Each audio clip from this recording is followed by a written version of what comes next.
Winesburg, Ohio, by Sherwood Anderson. The Strength of God, concerning the Reverend Curtis Hartman. The Reverend Curtis Hartman was pastor of the Presbyterian Church of Winesburg, and had been in that position for 10 years. He was 40 years old, and by his nature very silent and reticent. To preach, standing in the pulpit before the people, was always a hardship for him, and from Wednesday morning until Saturday evening he thought of nothing but the 2 sermons that must be preached on Sunday. Early on Sunday morning he went into a little room called a study in the bell tower of the church and prayed. In his prayers there was one note that always predominated. "Give me strength and courage for thy work, O Lord," he pleaded, kneeling on the bare floor and bowing his head in the presence of the task that lay before him. The Reverend Hartman was a tall man with a brown beard. His wife, a stout, nervous woman, was the daughter of a manufacturer of underwear at Cleveland.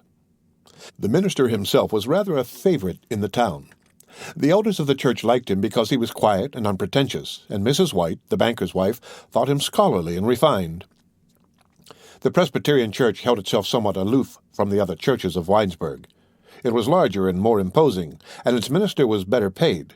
He even had a carriage of his own, and on summer evenings sometimes drove about town with his wife.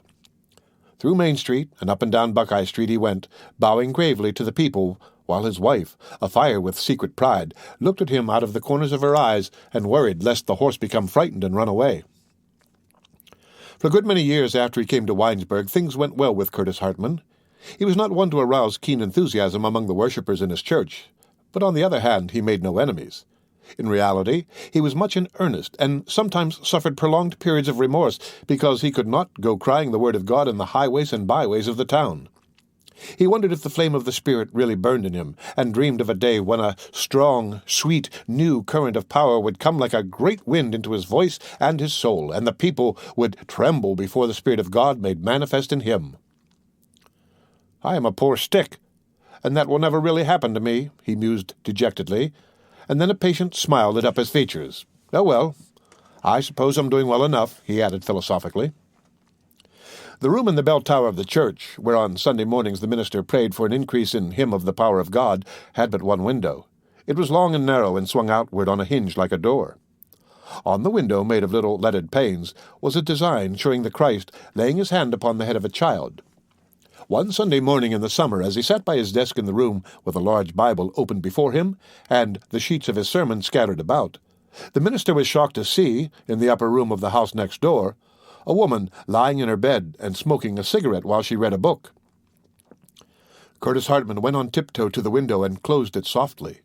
He was horror-stricken at the thought of a woman smoking, and trembled also to think that his eyes, just raised from the pages of the book of God, had looked upon the bare shoulders and white throat of a woman. With his brain in a whirl, he went down into the pulpit and preached a long sermon without once thinking of his gestures or his voice. The sermon attracted unusual attention because of its power and clearness. "I wonder if she is listening, if my voice is carrying a message into her soul," he thought, and began to hope that on future Sunday mornings he might be able to say words that would touch and awaken the woman apparently far gone in secret sin. The house next door to the Presbyterian Church, through the windows of which the minister had seen the sight that had so upset him, was occupied by 2 women. Aunt Elizabeth Swift, a gray, competent-looking widow with money in the Winesburg National Bank, lived there with her daughter, Kate Swift, a schoolteacher. The schoolteacher was 30 years old and had a neat, trim-looking figure. She had few friends and bore a reputation of having a sharp tongue. When he began to think about her, Curtis Hartman remembered that she had been to Europe and had lived for 2 years in New York City. Perhaps, after all, her smoking means nothing, he thought. He began to remember that when he was a student in college and occasionally read novels, good, although somewhat worldly women had smoked through the pages of a book that had once fallen into his hands. With a rush of new determination, he worked on his sermons all through the week and forgot, in his zeal to reach the ears and the soul of this new listener, both his embarrassment in the pulpit and the necessity of prayer in the study on Sunday mornings. Reverend Hartman's experience with women had been somewhat limited. He was the son of a wagon maker from Muncie, Indiana, and had worked his way through college. The daughter of the underwear manufacturer had boarded in a house where he lived during his school days, and he had married her after a formal and prolonged courtship, carried on for the most part by the girl herself. On his marriage day, the underwear manufacturer had given his daughter $5,000, and he promised to leave her at least twice that amount in his will. The minister had thought himself fortunate in marriage, and had never permitted himself to think of other women. He did not want to think of other women. What he wanted was to do the work of God, quietly and earnestly. In the soul of the minister a struggle awoke. From wanting to reach the ears of Kate Swift, and through his sermons to delve into her soul, he began to want also to look again at the figure lying white and quiet in the bed. On a Sunday morning, when he could not sleep because of his thoughts, he arose and went to walk in the streets.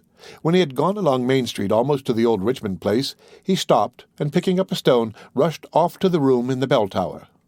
With a stone, he broke out a corner of the window, and then locked the door, and sat down at the desk before the open Bible to wait.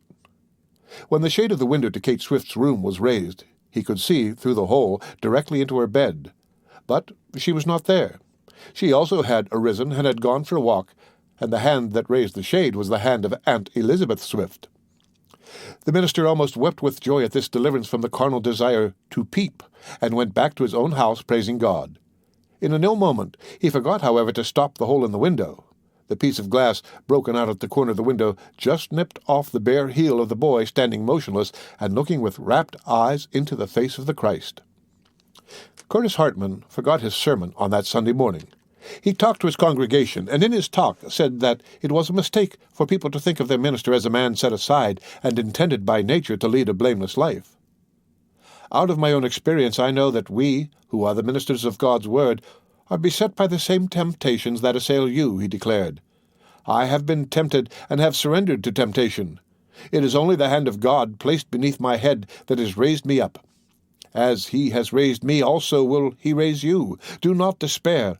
In your hour of sin, raise your eyes to the skies, and you will be again and again saved. Resolutely the minister put the thoughts of the woman in the bed out of his mind, and began to be something like a lover in the presence of his wife. One evening, when they drove out together, he turned the horse out of Buckeye Street, and in the darkness on Gospel Hill above Waterworks Pond, put his arm about Sarah Hartman's waist. When he had eaten breakfast in the morning and was ready to retire to his study at the back of his house, he went around the table and kissed his wife on the cheek. When thoughts of Kate Swift came into his head, he smiled and raised his eyes to the skies. "Intercede for me, Master," he muttered. "Keep me in their narrow path, intent on thy work." And now began the real struggle in the soul of the brown-bearded minister. By chance, he discovered that Kate Swift was in the habit of lying in her bed in the evenings and reading a book. A lamp stood on a table by the side of the bed, and the light streamed down upon her white shoulders and bare throat.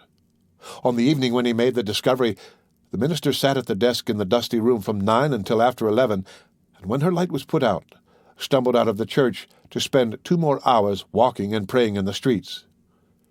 He did not want to kiss the shoulders and the throat of Kate Swift, and had not allowed his mind to dwell on such thoughts.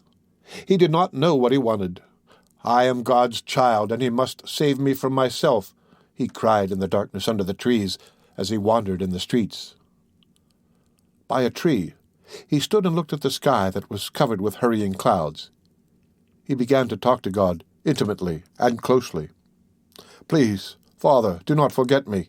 Give me power to go tomorrow and repair the hole in the window. Lift my eyes again to the skies. Stay with me, thy servant, in his hour of need." Up and down through the silent streets walked the minister, and for days and weeks his soul was troubled. He could not understand the temptation that had come to him, nor could he fathom the reason for its coming. In a way, he began to blame God, saying to himself that he had tried to keep his feet in the true path and had not run about seeking sin. "Through my days as a young man and all through my life here, I have gone quietly about my work," he declared. "Why now should I be tempted? What have I done that this burden should be laid on me?" 3 times during the early fall and winter of that year, Curtis Hartman crept out of his house to the room in the bell tower to sit in the darkness, looking at the figure of Kate Swift lying in her bed, and later went to walk and pray in the streets. He could not understand himself. For weeks he would go along scarcely thinking of the schoolteacher and telling himself that he had conquered the carnal desire to look at her body. And then something would happen. As he sat in the study of his own house, hard at work on a sermon, he would become nervous and begin to walk up and down the room. "I will go out into the streets," he told himself. And even as he let himself in at the church door, he persistently denied to himself the cause of his being there. "I will not repair the hole in the window, and I will train myself to come here at night and sit in the presence of this woman without raising my eyes. I will not be defeated in this thing. The Lord has devised this temptation as a test of my soul, and I will grope my way out of darkness into the light of righteousness." One night in January, when it was bitter cold and snow lay deep on the streets of Winesburg, Curtis Hartman paid his last visit to the room in the bell tower of the church. It was past 9 o'clock when he left his own house, and he set out so hurriedly that he forgot to put on his overshoes. In Main Street no one was abroad, but Hop Higgins, the night watchman, and in the whole town no one was awake but the watchman and young George Willard, who sat in the office of the Winesburg Eagle trying to write a story. Along the street to the church went the minister, plowing through the drifts, and thinking that this time he would utterly give way to sin. "I want to look at the woman, and to think of kissing her shoulders, and I am going to let myself think what I choose," he declared bitterly, and tears came into his eyes. He began to think that he would get out of the ministry and try some other way of life. "I shall go to some city and get into business," he declared.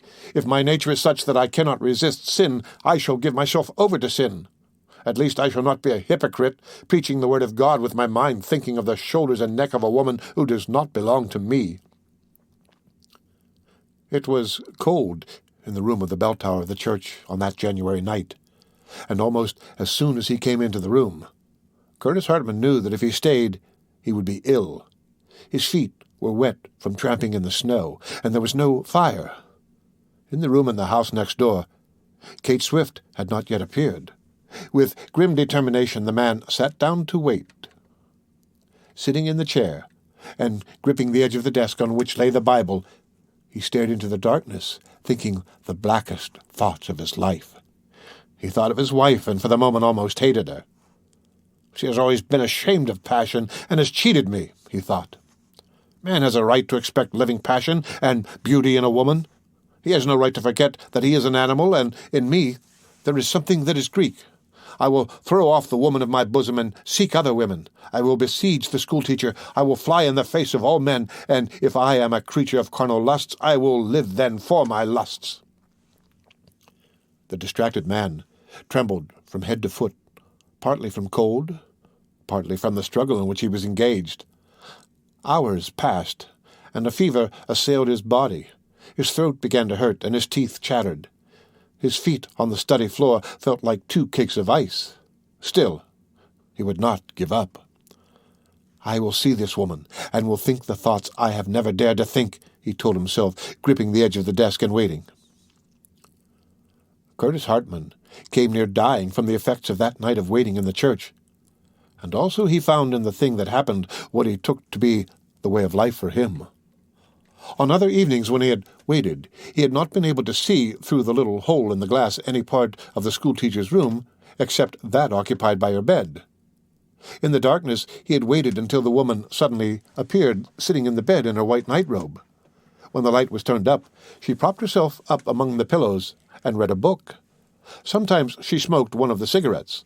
Only her bare shoulders and throat were visible.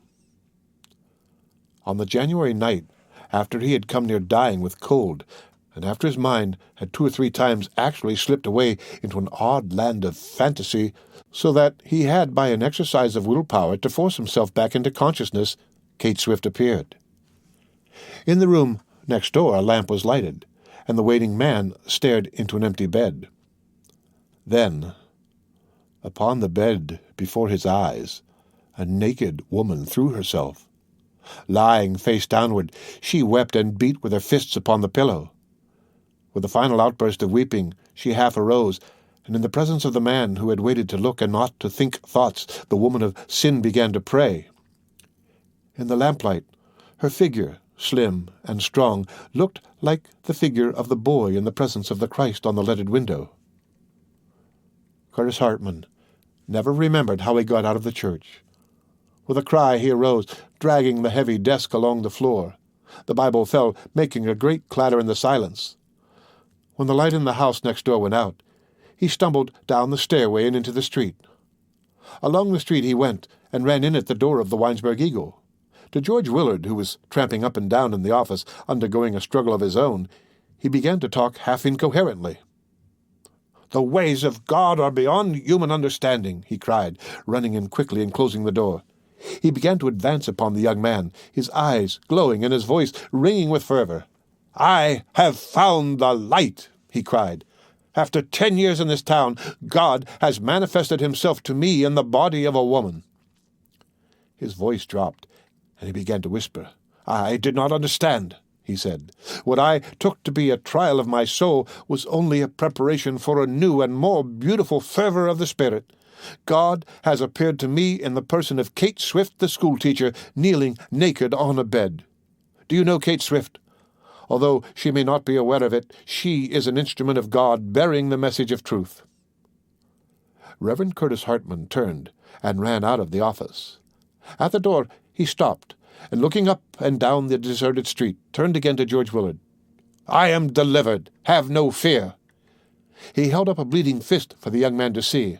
"I smashed the glass of the window," he cried. "Now it will have to be wholly replaced. The strength of God was in me, and I broke it with my fist." The end of Winesburg, Ohio, The Strength of God, concerning Reverend Curtis Hartman. Read by Rick Kistner for Lit2Go. On the web at fcit.usf.edu.